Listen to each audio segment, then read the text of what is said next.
What is going on YouTube? Hayden back making another brand new Crypto TV episode. In today's video, we're going to be talking about something once again different from my normal Crypto TV technical analysis that we do on a channel where we talk about Litecoin, Bitcoin, Ethereum, XRP, and all the altcoins under the moon. As you guys can clearly see, all of these we try to cover. Obviously, we pick the best ones that could be potentially doing the most, and then we talk about the big, blue chip cryptocurrencies that are within obviously the crypto market and not within the stock market. But in today's video, we have some very interesting news for you guys. Hopefully, just a quick recap. I'm Hayden. On the channel, I actually put out a video just a couple of weeks ago where I actually opened my first Roth IRA at 22. And with that, we do a lot of technical analysis where we graph certain cryptocurrencies, certain stocks, things like this, patterns that you can see where we have uptrends and resistances. Eventually, these cross and lead to bigger movements where we can pretty much calculate bullish runs or bearish runs and then make the proper positions to capitalize off of those. So what I'm doing again in today's episode is we're going to take the knowledge that I know and that you guys know from technical analysis with crypto and then apply them to a real world scenario, which, I'm not doubting or saying that cryptocurrency isn't, but applying it to the stock market and the US economy. And honestly, it could probably be applied to anything, Forex, pretty much any topic under the moon where you can actually get TA candles. Now, in today's video, we're going to be talking about the S&P 500. I made a video yesterday, and with the great feedback that I got, I want to continue to put out a new series on the channel where we talk about the stock market and things that are happening in the economy. So yesterday's video was obviously discussing the once-in-a-lifetime opportunity. The 2020 stock market dump was intentional, so some very interesting things to go over. Otherwise, if you guys are new, want to hear more, definitely make sure to subscribe, turn on post notifications, leave a giant thumbs up, follow me on Twitter at CryptoVOfficial. This way you guys can get into contact with me, leave DMs, leave comments on my board. So just a great way to interact outside of YouTube, and it is much quicker than reading all the comments you guys bombard me with on the YouTube. Otherwise, let's jump into today's episode. So the topic of discussion in today's video, obviously most of you guys have probably heard, but here is the craziest article that we have been waiting for, watching, and listening for the news. I've been glued to my phone waiting for the final verdict. For those of you that don't know, Trump signs a $2 trillion coronavirus relief bill as the US tries to prevent economic devastation. Crazy stuff. Now, I'm no conspiracy theorist. It might come off like that, but I just want to give you guys my thought process to what is going on with the market, coming from a technical analysis, cryptocurrency related, mindset, and, applying that over to the stocks. If you guys watched yesterday's video, you would know kind of where my head's at. If you haven't, I highly recommend you watch that one first and then jump into this video. So, clearly, as we have, the President Donald Trump signs a $2 trillion coronavirus relief bill. It passed the House earlier Friday after getting through the Senate on Wednesday. House leaders rushed lawmakers back to Washington to block an effort by Representative Thomas Massie to ask for a recorded vote, which could have delayed the measure's passage by hours. So, obviously, we pretty much just recapped everything that happens right here. He actually signed the bill and it was just passed. He says, "I signed the single biggest economic relief package in American history." Trump said the Oval Office as his top economic advisors and the Republican congressional leaders, yada, yada, yada. I don't really want to talk about all this. You guys know what's going on. You can clearly read it. You know that we're getting these Trump checks coming in. But here's just something to take note of that I just caught. The single biggest economic relief package in American history. Well, why is it the single biggest economic package in history?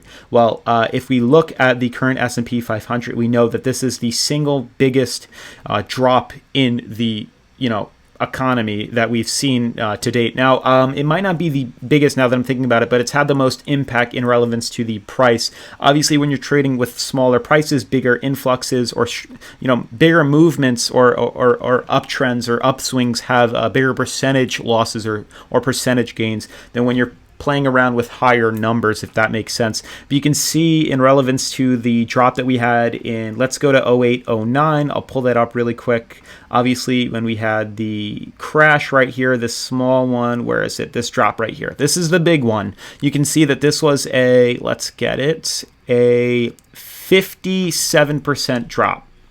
back in 08, 09. If we then compare that to the drop that happened literally just days ago, this was about a 36% drop. So yes, the numbers are obviously bigger, but the percentage is smaller, so that does make sense. But this is a huge drop. This is a huge scare. When you look at the charts, you can clearly see that this is going to have more of an impact on our economy than the one that happened down here. I mean, this one is still remarkably big, but to focus now on what's going on with the market today, we've discussed in yesterday's video that the economy looks to be not necessarily manipulated, but that in a centralized market, things can be played around with at a bigger level than just us who trade around very small term, and information comes to us on a very small scale. So what I wanted to talk about was within these trends, we notice if we just scale this back, the past 11 years, we have the history of the way the S&P 500 has been trading. And I find it ironic that we're now offering these relief packages, $2 trillion to be exact. We actually, I think, have $17 trillion in debt, and now we're offering $2 trillion to give back to our economy. It's absolutely wild to see these things happening, and I think I know why it's happening, and that's why I think that yesterday's video is so important in relevance to the fact that I do believe we're not going to see these prices ever again, especially after something like that has just came. This is to help swing the economy back up like I expected to do so. So if we just look over the past 11 years, you guys can see we have had dips. We have had pullbacks in the past.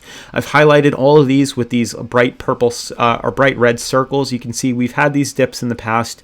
They happen time and time again, but it's obviously nothing like what we're experiencing right now. And that's what's quite interesting. We discuss it every single time we retest this top resistance, we end up pulling back or swinging back down. Very odd that we have these in a centralized market. Obviously, there's less volatile, so it's easier to track. It's literally just a slight swing to the upside. Very, very nice gradual uptrend, which is something we don't normally see in cryptocurrency. But what's interesting to me is these small dips that we have are fairly controlled, you can see. But this one went out of hand. The past 11 years, we really haven't seen a candle break below our uptrend, our support arm right here. This was the first time in 11 years since 08, 09 where we actually had a candle break below here. Very odd that it's happened with Trump. I don't want to get into that specifically. I just want to focus on the technical analysis and the current news and media that's coming out. So we haven't had a candle break below here. And if we were to do normal technical analysis, we would know there's a good chance we probably wouldn't break below here. We would fall back anywhere in between here like we've seen in the past, or we would do what we just did back in 2016 and retest the bottom support. Now that is not what we did. We actually managed to break below here. And that's where things get interesting. The last time we actually retested the middle moving average was all the way back in 2011. It's been 9 years since then that we haven't seen a retest of the middle moving average on the monthly scale. That's where things get interesting. So I think when media actually sees this drop and we actually see the correction down below, this was a scare. This was a scary thing for the market. I think that we were calling or figuring out that we needed to see a consolidation. We've seen it in the past, back in 2018. We needed the retestment. We needed the consolidation. We needed a pullback. That's what happened. A very small one pulled us back. Same thing happened here. This was a little bit bigger, but we saw another pullback. This one is bigger than all of the ones in the past. Whether this was intentional, I don't know. Whether this got out of hand, that's kind of where I'm leading towards. We did have this crazy news-drawn media, as we know, really take advantage of the stuff that's happening right now, especially as we're nearing the re-election, and the fact that this virus is spreading everywhere. It's definitely gotten out of hand, especially with the news from China, how they've quarantined the virus. Makes no sense how they're not having any more like new cases, that everything is under control. Makes no sense. The US is going crazy with this. So the fact is, we did see the drop. And it seems like the drop got way too out of hand. We broke through our bottom support and we fell much lower than we thought. And we actually came all the way back down to break below the middle moving average. We actually trended inside of the middle moving average for the first time in years. I mean, 9 or 10 years. So that's what's interesting, that right as we break below here, right as we tumble, we see this first drop. This is probably what they wanted. Something very similar to what we've seen in the past. Maybe even a little lower, down at 27, 29. seems all right, but we didn't do that. We fell even lower, all the way down to here. This was scary for the market. This was scary for the economy. It's probably not something that they wanted to happen. And now we're trying to fix it. We need to put out media. We need to put out news. We need to put out positive things to help re-stimulate the economy, get whatever happened fixed. So whether this was an intentional pullback, that's kind of where I'm leaning towards, got out of hand, kind of something that I'm seeing. And now we fall all the way down to here. That ties in very well with the fact that now we're getting these, checks, the $2 trillion relief bill put back into the coronavirus to help the economic devastation that we've had. So I think it's all very interesting that the virus comes out the same exact time the market looked like it needed to pull back down. Like I said in yesterday's video, if we were to align this just like this and you looked at the market, you would basically assume that based off previous history, every time we tested the resistance, a pullback would happen. So that's what you would assume would happen here. And that is exactly what it did. It got fairly out of hand, and the media and the economy and the government now has to figure out, oh shit, how do we fix this? And that was by creating this massive relief bill that they just passed to hopefully pull us back, outside of this resistance. So I wouldn't be surprised if in the next couple of weeks we start to see the economy doing much better. We start to see us swing back up. I think it is going to happen.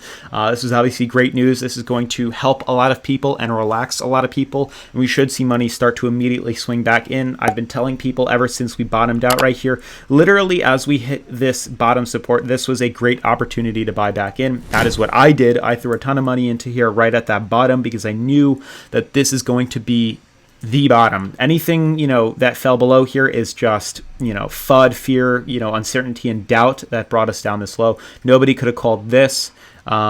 And if you scored and got prices in here, great, that's awesome. But I honestly don't expect us to ever go that low again. I'd be very shocked. The only way we end up going lower than this is if we have even more news comes out that's even more devastating than this pandemic that we're already having. And I really don't think that's going to happen. So I do believe we're now going to be on the uptrend back to the upside. It's still not too late to buy back in. Obviously, those great discounted prices are probably gone, but you can still get a pretty good deal on the market right here. And then I am anticipating a swing back to the upside over the next couple of years, if not months.